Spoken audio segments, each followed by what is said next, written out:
Kung Fu Saloon in Austin, Texas, and we're gonna have a square dance, by which I mean we're going to form a square, and the 4 of you will dance, and trust me, something amazing will happen, okay? We're gonna use 2 functions, okay? So I want you to put, in fact, here, I made visual aids. I got A, B, C, and D. I'm gonna set up 4 positions. A, there you go, that'll be A. B, C, and D. There you go, those are the 4 spots. Let's get the 4 of you guys in there, okay. So here's the game. There's only 2 moves. There's rotate and switch. When you rotate, you're all gonna rotate 90 degrees counterclockwise. So everybody goes counterclockwise. So if I say rotate, you guys go. Perfect, perfect. You already got the first move. The other move is called swap. And when I call swap, C and D are gonna change places, and this will make sense in a moment. Just remember, D always goes over top. Does that make sense? Oh boy. Okay, well, hold on. But don't make it, Here's the thing, is the reason for this dance, and I see you have headphones, David. Yep. We're gonna do 2 pairs of headphones. So we're gonna link up A and D. You hold on to that side. Yep. And you hold on to that side. From this point forward, none of you guys are ever gonna let go of either end of your headphones, okay? The goal of this goofy dance we're doing is so that you guys can eventually craft a gigantic gnarled knot in the middle, but you only have 2 moves. What are those 2 moves, Stacy? Over. That's right, well that's swap, and Swap. what's the other one? Rotate. Rotate, and what happens in rotate? We go 90 degrees. Do we do it now? That's right, no. So for example, let's say we're gonna do a tiny knot. During swap, which positions change? Me and her. And who goes on top? Me. That's right, so, and if somebody were to call swap again, then you would do what? No. See, you're no longer D. Oh. See, D is always on. So now, swap would be. I feel like this is sexist. Yeah. So let's undo all this. We're gonna reset it. We'll see if we can do something amazing here. I don't know if this is gonna work out or not. David, your charge is to, using a series of swaps and rotates. Those are the only 2 moves you have. Try to create a big gnarled knot. Okay. I will face the other direction. The only thing I ask is that you call out each of the moves one at a time. I'm gonna turn around. You guys begin the dance. All right. You call it out, get the nastiest knot you can. All right, here we go. Swap. And then we'll swap again. And you know what? Swap again. Yay! And now we'll rotate. Rotate again. And now we will swap. And we'll rotate. And we'll swap. And we'll swap again. And we'll rotate.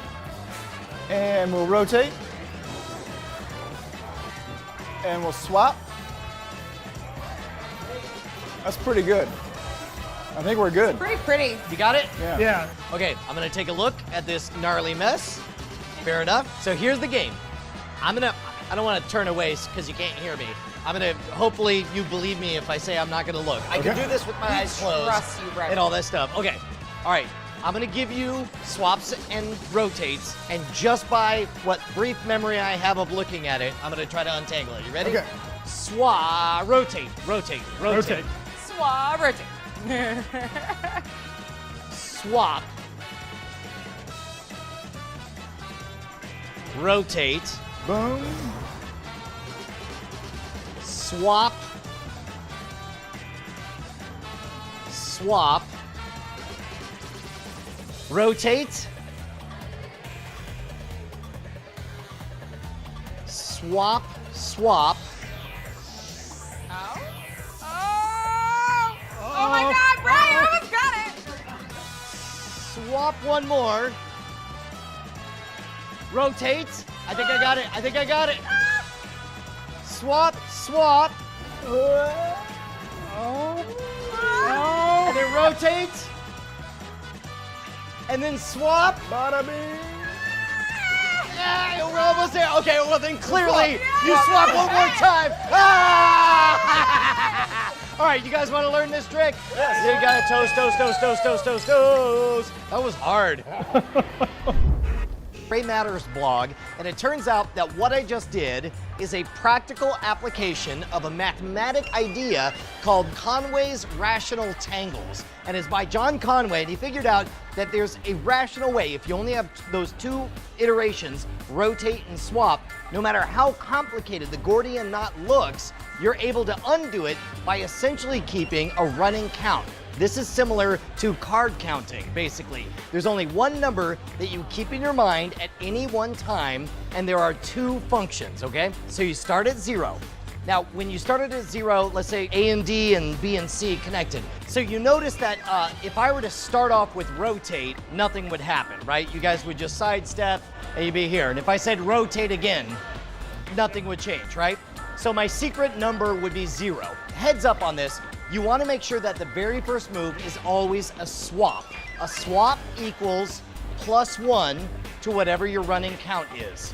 If I called swap, my running count would be 1. If I called swap again, my running count would be 2, because we do what each time there's a swap? Add 1. Add 1, right? All right, and if I said swap again, 3. so now I'm just thinking +3, okay? When you hear rotate, I want you to imagine that 3 goes to Stranger Things, the upside down, okay? So it flips, 3 goes to the bottom, and also everything goes negative, because in the upside down, everything's negative, right? So when you rotate, if I call rotate, you guys rotate. Uh-huh. In my mind, the new running count number is -1/3. So what happens if they call swap? You would go to +2/3. That's right, because I would add 1 to 1/3, so 3/3 added would become +2/3, right? we swap. So swap. So now the number's 2/3, +2/3. And let's say you swap again. What would the new number be? +5/3. 5/3. So I'm +5/3. And then what happens if I call rotate? I assume you flip them both upside down, maybe with a negative. And also with the negative. Negative 3/5, all right? So now we're at -3/5. Okay, now already, take a look at this. This is a nasty, gnarled knot, and it would be Yes. impressive if you could call that. So let's curl it up even more. So you're at -3/5. -3/5. So I say swap, and you go to where? I add 1, 3, 2 Positive fifths. 2/5, right? Positive 2 fifths. And so what if I kept on adding swap? So I'll say swap again. Keep adding 5/5, so +7 fifths. +7/5, swap again. Uh-oh. +12 fifths. Right? Okay, so my now look at how gnarled that is, right? At this point, you're gonna be Okay. the magician, Matt. All right. I'm totally gonna look. Your running count is +12 fifths. 12 fifths. Here are the rules. If you're positive, rotate to go negative. Okay. If you're negative, swap to add 1 to get back to positive. Okay, so you're at +12 I'm fifths. +12 fifths. What's the first move you do? I need to rotate to go negative. Okay, so we rotate. So now what do you add? -5/12. -5/12. And so now what are you gonna do? I want to swap to add 1. Okay, which is 12/12 takes me to 7/12 positive. 7/12 positive. Now you're So I'm positive. going to so what do you do? rotate to go negative. There you go.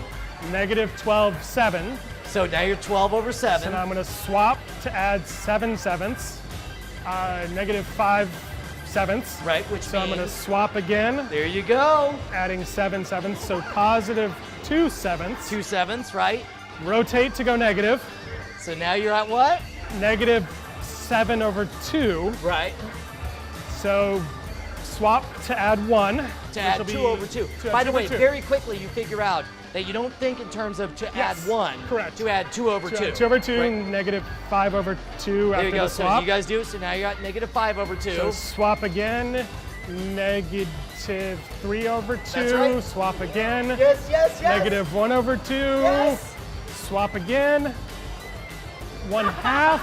Rotate, -2 or Right. -2/1. Yep. So we'll swap Swap. to go positive. Yes. Puts us at negative. Swap again, and we're good. Well done. Got to give a huge thanks to Scott Cram of the Gray Matters blog for sending in this gem.